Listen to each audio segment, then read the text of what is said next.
एक और बात बड़ी लोग पूछने लगे, कहते जी गाय की होती है, भैंस की भी होती है कि नहीं? चलो जी, अब नई बात निकल आई। हदीस पाक में लफ्ज आया ऊंट का। नबी पाक ने फरमाया बकरा 1 साल का, गाय 2 साल की, ऊंट 5 साल का। हदीस में लफ्ज आ गया ऊंट का। अब को बंदा कहे पहले बताएं नर का के मादा का, तो मैं किधर से आपको हदीस निकाल के दूं जिसमें नर भी और मादा अलग-अलग हो? हदीस पाक में जिक्र आ गया दुम्बे का, मेंढे का।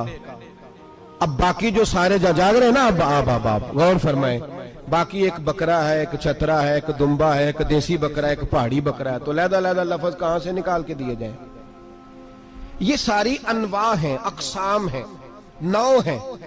इसी तरह भैंस भी गाय की एक किस्म है। इमाम आज़म अबू हनीफा फरमाते हैं नौ मिन्हु, ये उसकी एक किस्म है, 9 में से है, गाय की 9 में से है। आप आम लफ्ज बोलते हैं तो कहते हैं बकरा चतरा गाय भैंस, आम लफ्ज है ना।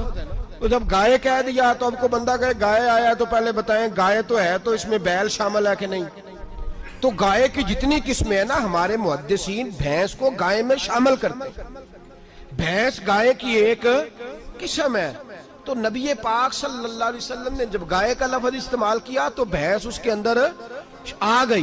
तो अगर गाय की कुर्बानी जायज है तो भैंस की कुर्बानी भी जायज है। अगर बैल की कुर्बानी जायज है तो कट्टे की कुर्बानी भी 100% जायज है। उसके अंदर 7 हिस्से डाले जाएंगे, उसे कुर्बान किया जाएगा, ये जायज है।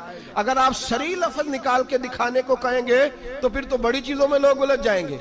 फिर कैसे निकाला जाएगा खसी की जायज है कि नहीं, जो खसी नहीं उसकी जायज है कि नहीं, फलां की? तो इन तफसीलात, हाँ बहुत सारी चीजों की तफसीलात हदीस में है, लेकिन सारी चीजों की मौजूद नहीं। इसलिए मेरे अजीज याद रखें, भैंस की कुर्बानी भी होगी, गाय की भी होगी, बैल की भी होगी, कट्टे की भी होगी। जिनकी नहीं उनकी नहीं। हमने कभी कहा हरन की कुर्बानी भी होगी या मुर्गी की कुर्बानी भी होगी। तो हदीस मुबारका के अंदर जो चीजें मौजूद है उनकी जितनी इकसाम है उन सब की कुर्बानी करना हाँ जायज है। और मेरे नबी पाक सल्लल्लाहु अलैहि वसल्लम ने फरमाया जानवर खूबसूरत हो, लंगड़ा ना हो, काना ना हो, जख्मी ना हो, खूबसूरत जानवर लाओ, उसको ला के ज़िबा करो। लोग कहते हैं चलो उतने पैसे अल्लाह के रास्ते में दे दें, तो ये काफी नहीं काफी।